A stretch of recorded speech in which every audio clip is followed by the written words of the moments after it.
Hey y'all, welcome back to Krista's Kitchen. So today for y'all we have a super fantastic recipe. We're going to be making Birria Quesadillas. So prop your feet up and get ready because you're not going to want to miss this recipe.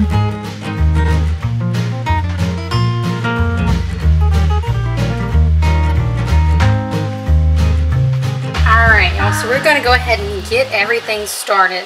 It has several steps in the very beginning for this, but once you get it popped in the oven, you're pretty much hands off until it's all done. So I just have my Dutch oven heating up. I'm going to add a little bit of olive oil down in the bottom. We're going to sear our meat. We're going to add a little bit of salt. You all saw I just patted it dry. I'm going to add a little bit of pepper as well. We're just going to wait for this to heat up. You may hear that I have some water boiling. I've just got it in my tea kettle instead of me having to add another pot to the stove. But that's going to be to soak our spices in just a few minutes. So after I got everything unpacked from the groceries and everything yesterday, I went ahead and roasted our tomatoes. And I just put these in the oven for about 10 minutes to let them blister. So they're cold now, but we're going to use these to make our sauce. However, you don't have to do this ahead of time. That was just one less thing I wanted to have to do today. So you need about a pound of Roma tomatoes that you just blister in a pan on the stove or in the oven. So as this heats up, we're going to go ahead and put our peppers in our bowl. So we need 4 Guajillo chilies. 2, 4, I actually have 6, but these are kind of small, so it'll be okay. 4 ancho chilies also. Just going to cover these with some boiling water and they'll soften for about 15 minutes while we get this going. Pan's still heating up. This is super thick, so it's going to take a minute for it to fully heat up. Oh, it's got a little chip on it. I just realized y'all couldn't see the peppers as I was pouring. I just covered them with some boiling water from my tea kettle. We're going to let them soak for about 15 minutes. Okay, so our pan is getting hot. I'm going to go ahead and place our meat down in it. We're going to go seasoned side down. So that wasn't as loud of a sizzle as I would like, so it probably isn't quite as hot as I would want. We're going to let it cook on that side for about 5 minutes. I'm going to season this top part. I'm going to preheat the oven to 325. Now make sure you're using a stovetop to oven dish so that it can go from here to there once we need it to. So we're just salting this side and just a little bit of pepper on this side as well.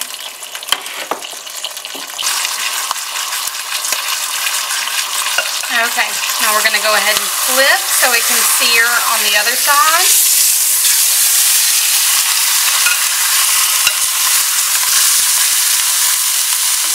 We're going to let that sit for another 5 minutes. Alright. So we're just going to remove our meat. And this is not even close to fully cooked. This is just getting a sear and getting the juice and everything off the bottom of our pan. So I'm going to go ahead and add my tomatoes back in.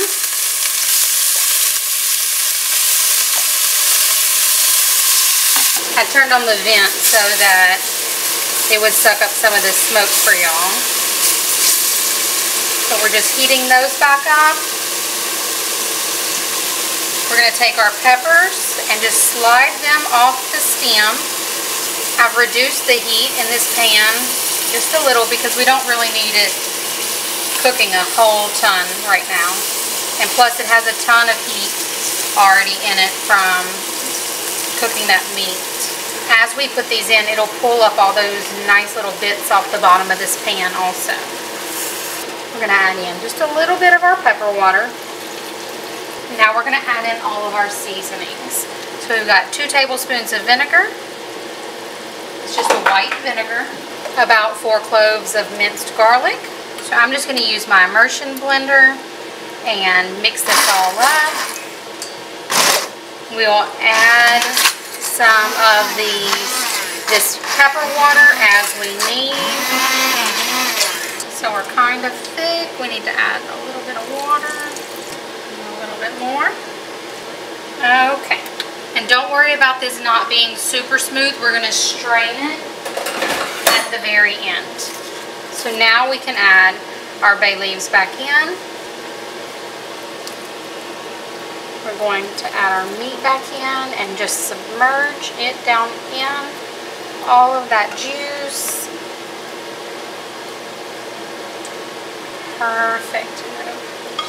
Any little drippings that came off of it while it was sitting, pour those back in. So we're going to cover this, put it in the oven, and cook at 325 for about 3 hours or until it's falling apart tender. Okay, y'all, so our birria meat is all done. It actually was in the oven for about 4 hours just because I had to turn it off and let it set while we went and took care of some business. But main thing is you need it to go as long as it needs until it's tender. Now if you cut this into smaller pieces, like smaller chunks, and sear it that way, it will cook quicker. Now I'm just taking some tongs and kind of shredding this up down into the juice. I want to make sure that I pull out these 2 bay leaves. Just going to set them to the side for now. There's the other one. We're just going to shred this. I want small little shreds of meat so that it spaces out more evenly in our quesadillas and we don't have just like this huge chunk. So once I have this all shredded up, or at least mostly shredded so I can grab some good pieces, I'm going to push most of the meat to the side. Now if you want, what you could do also is pull the meat out and shred it separately. As I've told y'all many times, I try to minimize the dishes that I have to wash. But I want over in this side mostly the juice and my meat kind of in a pile so I can grab it easier. Now as we make up our quesadillas, we'll have more and more juice to work with over here because the meat will kind of push it out. But I'm going to take the rest of our pepper juice, or at least some more of it,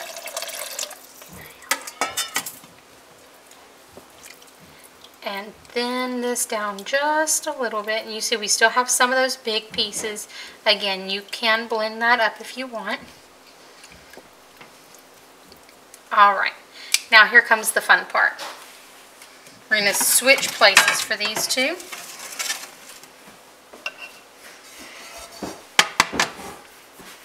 Alright, so we're going to get our pan heating up. Okay, so we're going to take our flour tortilla and we're just going to quickly dip it down in our juice, get it all covered. It is going to be messy and that is okay. We're going to put it down in our pan. We're going to top it with some of our meat chunks. I'm just trying to be careful with that tortilla. We're going to fill it in with lots of meat. And then we're just going to tear off some pieces of our Oaxaca cheese. And we want nice chunks of the cheese all over. We love cheese. Now if you don't have Oaxaca, I'm sure you could use some mozzarella or something, but just something nice and cheesy. You see, we definitely love our cheese. We're going to take the top tortilla, dip it down into our juice, and place it right on top. Now you could also do a folded quesadilla if you prefer that. They are much easier to handle that way. Just taking some of my cilantro and throwing down into our sauce also so it sticks to our quesadilla as we dip them in, and it gives it even more flavor. Alright, let's flip.